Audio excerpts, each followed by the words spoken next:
कैसे हो आप सब। आज के वीडियो में आपको मैं सिखाने जा रहा हूँ कॉनिक सेक्शन में इलिप्स।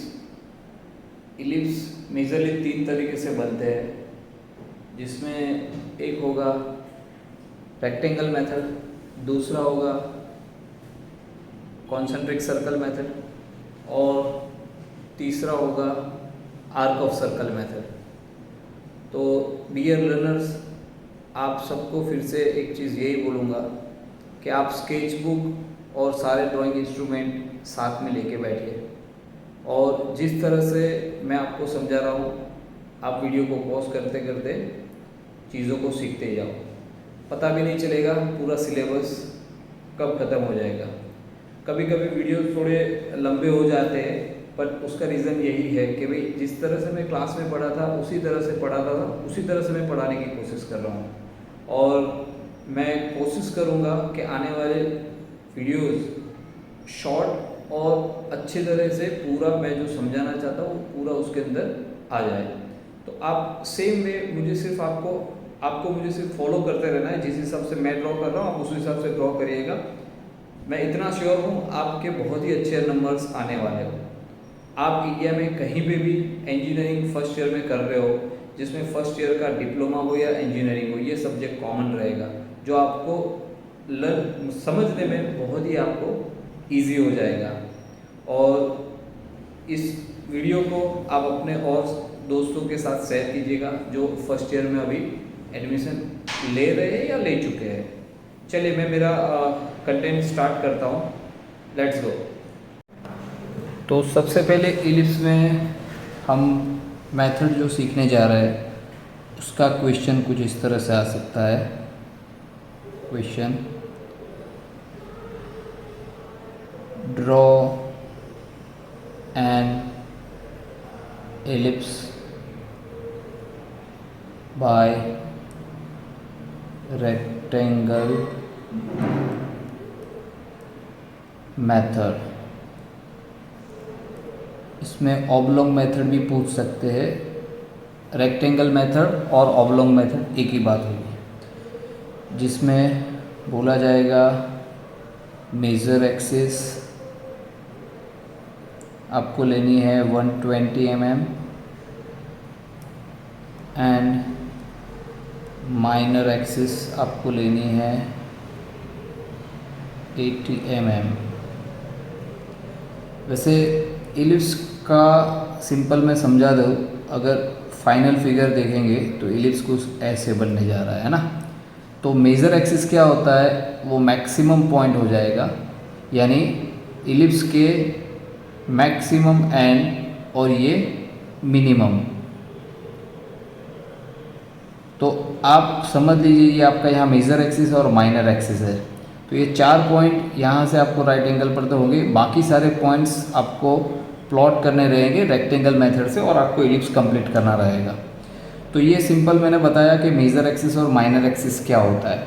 मेजर एक्सिस यानी मैक्सिमम और माइनर यानी मिनिमम। तो सिंपल यहाँ पर आप रेक्टेंगल तैयार करेंगे हम, जिसमें बेस कितना है, सॉरी मेजर एक्सिस कितना है आपको 120 mm। तो यहाँ से आप 120 mm लेंगे। मैंने आपको प्रीवियस लेक्चर में समझाया था स्केल किस तरह से यूज़ करना है। अब रेक्टेंगल माइनर एक्सिस एक दूसरे को बाइसेक्ट करेगा। अब आप माइनर एक्सिस आप लोगे तो कितना है यहाँ से 80। तो मैंने समझाया था ना, ये स्केल का यूज़ करो, उसको प्रॉपर रखो और फिर माइनर एक्सिस लो। तो यहाँ से आपने 80 mm ले लिया, ठीक है। तो अब नोटेशन लिख लो, ए बी आपने क्या लिया है और सी डी आपका क्या होगा। तो सिंपल यहाँ पर लिख सकते हैं A B is equal to major axis जो आपका रहेगा 120 mm और सी डी आपको लिखना है माइनर एक्सिस जो आपका रहेगा 80 mm। अब हाँ, यहाँ पर आपको एक सिंपल रेक्टेंगल कंप्लीट करना है। तो अगेन ये सेट स्क्वायर का आप इस तरह से यूज़ करो, नंबर्स जो है इस वर्टिकल लाइन के साथ मैच करो और सीधा 120 लेना है। तो मार्क 120 दोनों तरफ 6-6 सेंटीमीटर ले लोगे 120 हो जाएगा। सिमिलरली यहाँ से आपको 80 करना है, यू कैन सी हियर। तो आपका इस तरह से रेक्टेंगल कंप्लीट हो जाएगा।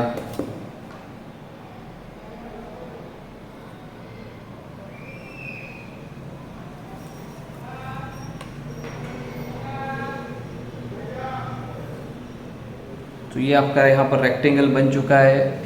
अब प्लॉट यहाँ पर हमें इस तरह से नंबर्स मिलेंगे, तो पॉइंट्स किस तरह से मिलेंगे वो मैं समझा देता हूँ। तो उसका प्रोसीजर बहुत सिंपल है। आप यहाँ से स्केल रख के, ये जैसे 4 सेंटीमीटर होगा आपका, 40 mm इस तरफ होगा, 40 mm इस तरफ होगा, ठीक है। तो आपको इक्वल डिवीज़न करना है हर क्वाड्रेंट के, यानी यहाँ से आप इसके इक्वल डिवीज़न, लेट से आप 4 है तो 1-1 सेंटीमीटर के आप डिवीज़न ले रहे हो, ये हो गया। अब सिमिलरली आपने यहाँ 4 सेंटीमीटर लिया है, तो यहाँ से लेके लेट से ये O पॉइंट बोल देते हैं, यहाँ से हाफ मेजर एक्सिस के भी आपको इक्वल डिवीज़न करना है। तो आपने यहाँ पर 4 डिवीज़न किए हैं, तो यहाँ पर भी 4 डिवीज़न ही करना है। तो 60 डिवाइड बाई 4 यानी ईच डिवीज़न ऑफ 15 mm। तो 15 mm पे आप 4 इक्वल डिवीज़न करोगे। सिमिलरली यहाँ पर भी करना ही है, तो साथ साथ में उधर भी हम पॉइंट मार्क कर लेते हैं ताकि दूसरी बार स्केल ना रखनी पड़े। नाउ सिमिलरली यहाँ पर भी आपको डिवीज़न करना है, जो 4 डिवीज़न किए वही। सिर्फ आप 3 पॉइंट न मत देखो, ये 3 पॉइंट नहीं देखने, ये ऐसा होता है, this is 1 2 3 and 4 like this. Numbering करना बहुत आसान है। लेट से 1 2 3 4 कॉमन है, लिखो ना लिखो कोई फ़र्क नहीं पड़ेगा। सो 4 common, so here is 3 dash 2 dash and 1 dash. Simple यहाँ पर। अब सिमिलरली यहाँ से ये जो 4 है वो सेम 4 आप यहाँ पर कर लो, यानी यहाँ से 1 2 3 4 कॉमन होगा। Let's say 3 dash 2 dash and 1 dash. ये थोड़ा डिफ्रेंशिएट करने से क्या होता है, आपको जब मैं बोलूँगा तो पता चलेगा। नाउ अब आपको स्केल की हेल्प से आपको C1 C2 और C3 को कनेक्ट करना है। Keep scale like this, this is called construction, and as I mentioned earlier, construction as light as possible. So let's connect C2, let's connect C3. We don't need to connect this C4 because ये 4 point आपके by default point होने जा रहे हैं। जैसे मैंने यहाँ समझाया था ना, वो आपके बाय डिफ़ॉल्ट पॉइंट हो गए। अब यहाँ से मैं बता देता हूँ, इसे राउंड कर रहा हूँ थोड़ा डिफ्रेंशिएट करने के लिए, ठीक है। अब क्या करोगे, D1 डैश को कनेक्ट करना है, D और 1 डैश को कनेक्ट करना है, और उसको एक्सटेंड करना है। जो 1 वाली लाइन है, ये 1 वाली जो स्लाइंट लाइन है, वहाँ तक आपको एक्सटेंड करना है। तो वो जो इंटरसेक्शन मिलेगा वो आपका हो जाएगा लेट से C1 P1 सॉरी। यहाँ से सिमिलरली पैटर्न समझ लीजिए आप, कंस्ट्रक्शन लाइट, तो ये आपका हो जाएगा P2। सिमिलरली D3 को कनेक्ट करोगे, और ऐसे कनेक्ट करने के बाद ये आपका हो जाएगा P3, ठीक है। अगर आपको लिखना हो तो लिख लो P1 P2 एंड P3। अगर आपने ध्यान दिया हो तो आपको पता चल गया कि भाई अब यहाँ पर 25% आपका इलिप्स बन रहा है। सेम प्रोसीजर आप यहाँ पर अप्लाई करोगे, यहाँ इक्वल नंबर करोगे, C1 C2 C3 कनेक्ट करोगे एंड D1 डैश को कनेक्ट करके एक्सटेंड करोगे 1 तक, D2 डैश को कनेक्ट करोगे एक्सटेंड करोगे 2 तक। तो वो प्रोसेस मैं नहीं करूँगा, वो आपको खुद करना है। अब मैं लोअर हाफ में क्या करना है वो समझा देता हूँ। सेम यही प्रोसीजर नीचे है, तो आपने ऊपर C1 C2 C3 कनेक्ट किया। अब यहाँ पर आप क्या करोगे, D1 light, D2 and D3 इस तरह से कनेक्ट करना है। अब with the help of scale आप यहाँ C और 1 डैश को कनेक्ट करोगे, जिसको एक्सटेंड आपको करना है 1 तक। तो ये नीचे आपको C1 मिल गया, P1 मिल गया। सिमिलरली 2 से 2 तक, 3 से 3 तक, तो ये सारे पॉइंट्स आपको मिल रहे हैं। अब मैं थोड़ी पेन डिफरेंट यूज़ कर लेता हूँ ताकि आपको समझ में आए। अब यहाँ ये हमारे पास ये क्वार्टर में आप पॉइंट मिल गए, यहाँ इस क्वार्टर में भी पॉइंट मिल गए, तो बाकी चीज़ों में आपको पॉइंट मिल जाएगा। सेम प्रोसीजर आप यहाँ अप्लाई करोगे। तो यहाँ से मैं इसको ऐसे कनेक्ट करूँगा। देखिए मेरी प्रैक्टिस है तो मैं इसको सीधा डार्क कर लूँगा, बट आप लोग इनिशियली पहले लाइट बनाओ प्रॉपर, अगर कर्व सेट हो जाता है उसके बाद उसको डार्क करो।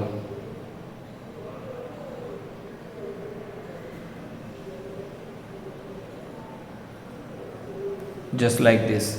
तो ये सेम प्रोसीजर आपको यहाँ पर भी अप्लाई करना है और ये सेम प्रोसीजर आपको यहाँ पर भी अप्लाई करना है। मैं यहाँ पर फिलहाल पूरा कर्व्स बना देता हूँ आपको समझाने के लिए, बट आपको उसको पूरा कंप्लीट करना है with the procedure.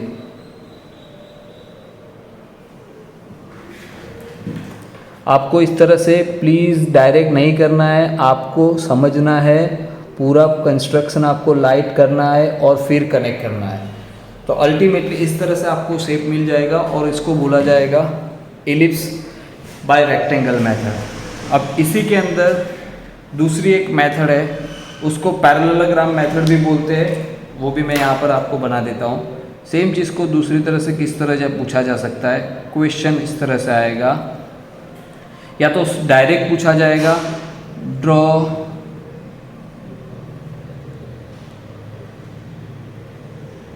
an ellipse by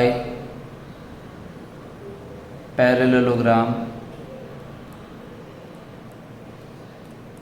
method. Angle between major and minor axis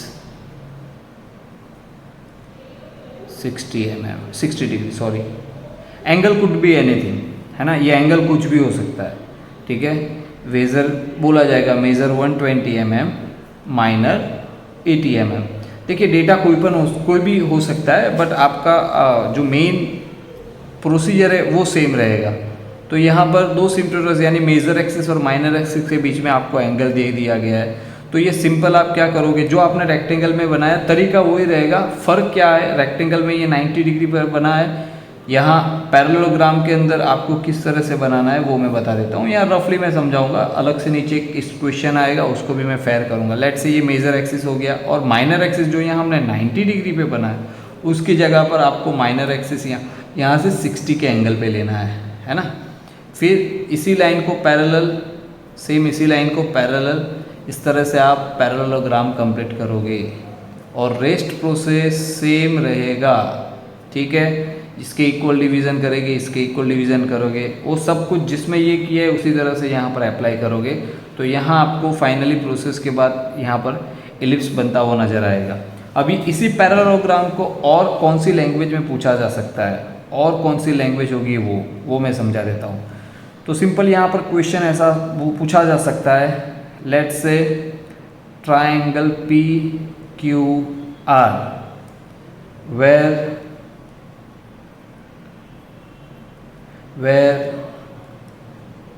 PQ is equal to 100 mm, फिर बोला जाएगा P से R let's say 80 mm and Q से R लेट्स से 40 mm। तो आगे फिर लिखा जाएगा draw an ellipse passing through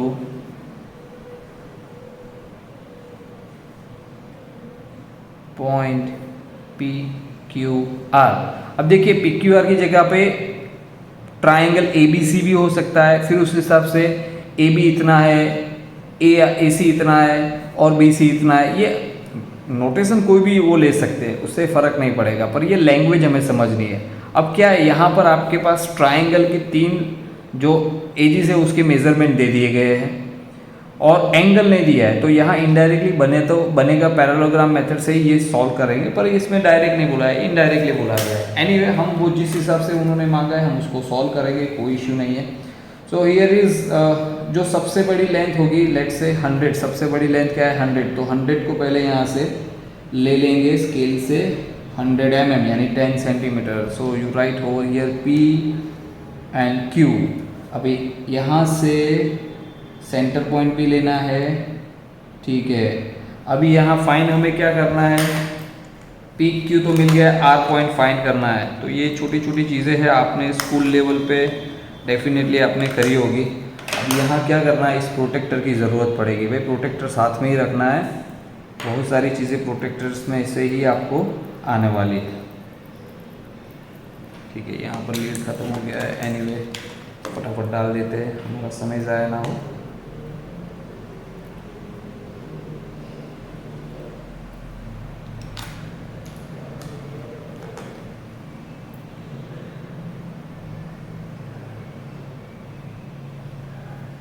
okay, तो सेट हो गया है। तो यहाँ से PCR कितना 80 mm, तो हमें क्या करना है, यहाँ से 80 mm लेना है। इस तरह से मेज़रमेंट लिए जाते हैं ना। ये 80 हो गया, तो P को सेंटर रखते हुए आप ऊपर की तरफ आर्क करो, लाइट आर्क करो। अब Q से R कितना है 40, तो यहाँ से हम 40 लेंगे। तो वो जो इंटरसेक्शन जहाँ आएगा,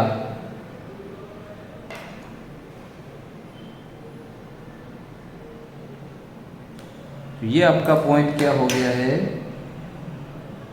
PQR पॉइंट हो गया। अब आगे के स्टेप में क्या करना है आपको, यहाँ से लेट से ये mid point, M mid point बोल देते हैं ना, तो इसको यहाँ से हमें कनेक्ट करना है और उसको नीचे एक्सटेंड करना है। अभी आप देखो, यहाँ जो एंगल था, हमें यहाँ एंगल फाइंड किया, ये एंगल कुछ भी हो सकता है, उससे कोई फ़र्क नहीं पड़ेगा। अब यहाँ पैरेललोग्राम कैसे बनाना है वो आप देख लो, बहुत ही आसान है। इसको यहाँ से इसी लाइन के पैरेलल आपको इसको स्लाइड करना है। देख लीजिए, यहाँ से ये सेट स्क्वायर है, मैं इसी को पैरेलल यहाँ स्लाइड करूँगा। और देखो तरीका होता है, अभी आप देखो ये लाइन और ये लाइन, एज और ये वाली लाइन पैरेलल है, तो हम क्या करेंगे, ये प्रोटेक्टर की जो 0 0 वाली लाइन है उसको PQ के ऊपर अगर हम रख देंगे और उसको हल्का सा थोड़ा ही ऊपर की तरफ शिफ्ट करेंगे, तो हमारी लाइन पैरेलल हो रही है कि नहीं हो रही है वो आप यहाँ खुद देख पाओगे। तो यहाँ से हमने पैरेलल लाइन ले लिया लाइट, ठीक है। सिमिलरली आप यहाँ से नीचे से भी, अब ये जितना MR जितना है, ये जितना MR आएगा, ये जितना MR है उतना ही डिस्टेंस लेके नीचे आपको आर्क करना है। लेट से मैं इसको S बोल देता हूँ और मैं यहाँ पर साइन कर रहा हूँ कि भाई ये दोनों इक्वल है, या फिर उसको मैं अलग से भी यहाँ पर लिख सकता हूँ कि भाई MS कितना लिया है, तो जितना MR है उतना लिया है, ठीक है। अब नीचे से ये S पॉइंट से भी ये 0 0 वाली लाइन इसके ऊपर मर्ज करेंगे और हल्के से S की तरफ स्लाइड करेंगे, सो और एक लाइन बन गई। सिमिलरली यहाँ से भी आपको इसी तरह से Q पॉइंट से स्लाइड करते हुए, यू कैन सी ये पैरेलल हो रहा है। सिमिलरली यहाँ से भी P पॉइंट से पास होता हुआ, तो ये आपने अल्टीमेटली यहाँ क्या बना लिया है, आपने पैरेललोग्राम बना लिया है। अब प्रोसीजर वही रहेगा, जैसे ये जितना डिस्टेंस होगा उसको 4 में डिवाइड करो। लेट से ये ऑलमोस्ट 4 सेंटीमीटर ही आया है, तो हम क्या करेंगे, 1 1 सेंटीमीटर पे पॉइंट मार्क करेंगे। सिमिलरली यहाँ पर भी 1 1 सेंटीमीटर के 4 इक्वल डिवीजन करेंगे, ठीक है। और यहाँ पर भी अभी 5 है, तो आप 2.5 पे 2.5 पे आपका 50% होगा। अब 25 mm यानी 12 और 13 के बीच में, तो 10 के बाद 11 mm 12 mm और उसका बीच वाला पॉइंट आप उस तरह से मार्क करो। सिमिलरली 10 11 12 और ये मिड पॉइंट, सेम वे 10 11 12 और मिड पॉइंट, ये मिड पॉइंट यहाँ से 10 11 12 और ये मिड पॉइंट। तो आपने डिवीज़न कर लिए, फिर नंबरिंग वही है 1 2 3 4, कॉमन लिखो ना लिखो फ़र्क नहीं पड़ेगा। लेट से 3 डैश 2 डैश एंड 1 डैश, फिर यहाँ पर सेम 1 2 3 4 लिखो नहीं लिखो कोई प्रॉब्लम नहीं, 3 dash 2 dash and 1 dash. Now with the help of scale जैसे यहाँ पर सी था, यहाँ आर है, तो सिंपल हमें तो वो स्लांट लाइन कनेक्ट करनी है। इसको कनेक्ट किया जाएगा, यहाँ से इसको कनेक्ट किया जाएगा R2 को, और यहाँ R3 को कनेक्ट करना है। सेम वे आपने क्या किया था, ये सब कंस्ट्रक्शन है, लाइट रखना है। जैसे यहाँ से 1 डैश को S और 1 डैश को कनेक्ट करना है, उसको एक्सटेंड करना है up to 1 construction line, light रखना है। फिर इसको 2 तक करना है, फिर 3 डैश को एक्सटेंड करेंगे 3 तक। सिमिलरली यहाँ पर भी आप क्या करोगे, स्केल की हेल्प से R1 को कनेक्ट करोगे लाइट,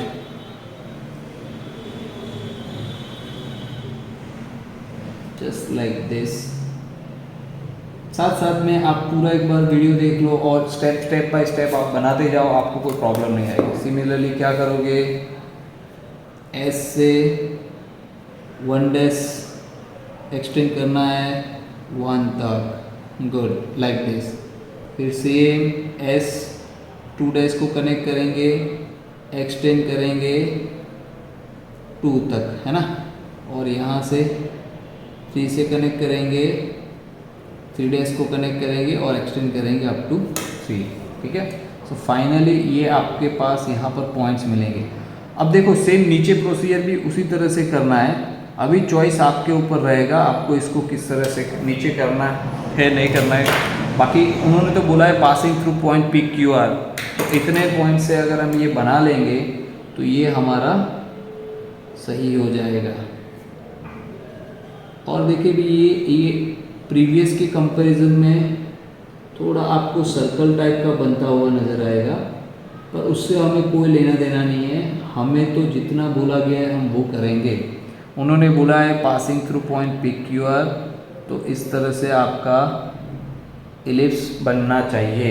अब सेम चीज़ यहाँ पर भी वही चीज़ अप्लाई करोगे तो ऊपर और पूरा नीचे इस तरह से बन जाएगा। याद रखिए construction as light as possible, ठीक है। तो यहाँ पर ये कंप्लीट हो रहा है इलिप्स की रेक्टेंगल मेथड और इलिप्स की दूसरी मेथड बाय पैरेललोग्राम मेथड।